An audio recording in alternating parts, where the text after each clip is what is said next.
Okay, good evening again. We continue with tongue diagnosis made easy. Our topic today, yung long tongue and short tongues. Okay? So first, a long tongue is rather narrow and when extended, protrudes farther than normal. Not commonly seen, it always indicates heat. So, pag nakikita po natin yung there's a long tongue, so there is a presence of heat on this patient. Pag there's a short tongue naman, a short tongue appears to be contracted and the patient is unable to extend it from the mouth cavity. The significance of the short tongue depends on the body contour because it can indicate two opposite conditions. If it is pale, it indicates severe internal cold and yang deficiency. If it is red and without coating, it indicates severe yin deficiency. In the first instance, the patient cannot extend the tongue enough because internal cold contracts the muscles.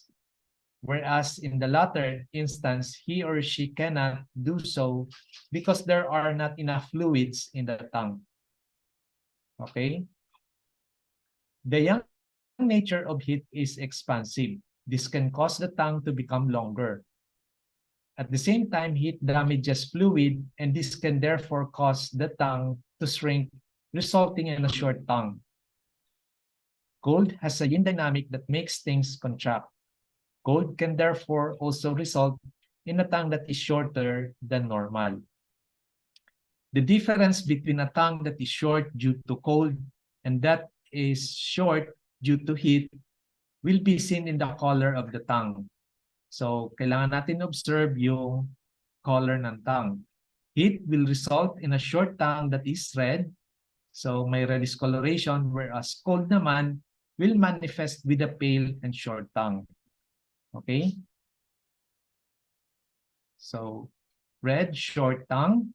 This tongue type is indicative of severe exhaustion of the kidney and liver yin plus the development of vigorous heat.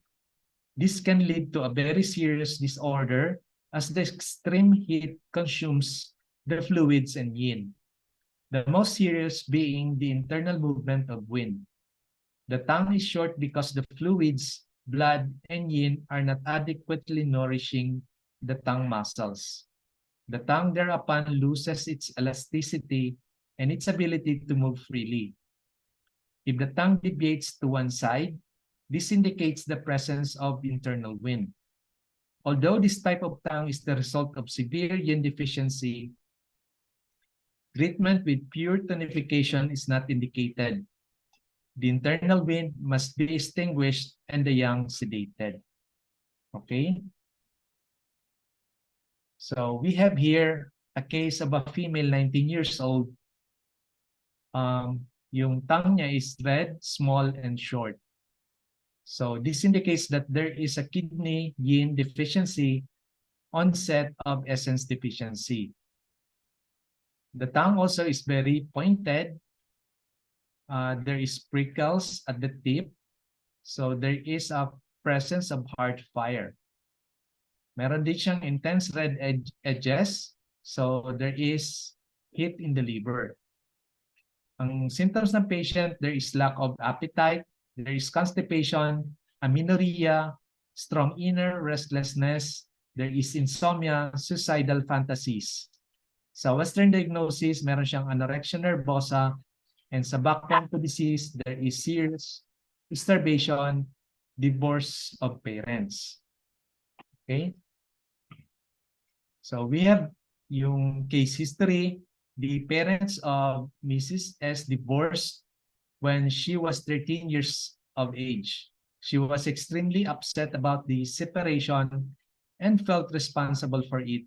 She lived with her mother, who was obsessed with dieting. Around this time, the patient seemed to have lost her appetite. She starved herself, and despite long stays in the hospital, never gained weight again. She's now 19 years of age, 176 centimeters tall, and weighs 42 kilograms. When she was 15 years old, she had a single menstruation. The patient was studying for her A-level examination. She had great difficulty concentrating, could hardly sleep, felt very restless, and needed to be active all the time. She also suffered from constipation. The tongue was noticeably small and red. Her pulse was thin and deficient. Okay? So sa analysis, the red short tongue shows serious kidney yin deficiency with some heart fire developing.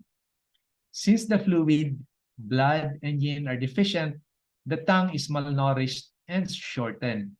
Due to chronic starvation, the postnatal qi has been weakened, leading to malnourishment of the kidney yin and essence. The essence controls, among other things, the menstrual cycle and participates in the production of blood. Her lack of periods is due to unavailability of the material for the production of blood and her weakened essence. In this patient, the communication between the heart and kidney is disturbed. Heart fire, which resulted from the deficiency, causes severe restlessness and insomnia and manifests in a very pointed tongue shape. The prickles on the tip of the tongue corroborate this diagnosis. Her unresolved emotional problems contribute to the strong heat in the liver, indicated by the tongue's red edges. This aggravates the existing sleeping problems and inner restlessness. The heat in the liver and the lack of fluids are responsible for the constipation. Okay, sa discussion, red and short tongues are always an indication of intense heat in the body. So we have to observe the coloration of the tongue. Heat dries the fluids and injures the yin. And it is often the case that the lung and stomach yin are injured in the process. Okay? So which of the yin organ has been most affected can only be ascertained from the symptoms. So through questioning ng history, dun po natin malalaman which yin organ is affected. Besides draining heat gently, treatment in this case must focus on long-term tonification of the fluid, blood, and yin so that all the tissues and organs in the body may again function harmoniously. So thank you po for your attention.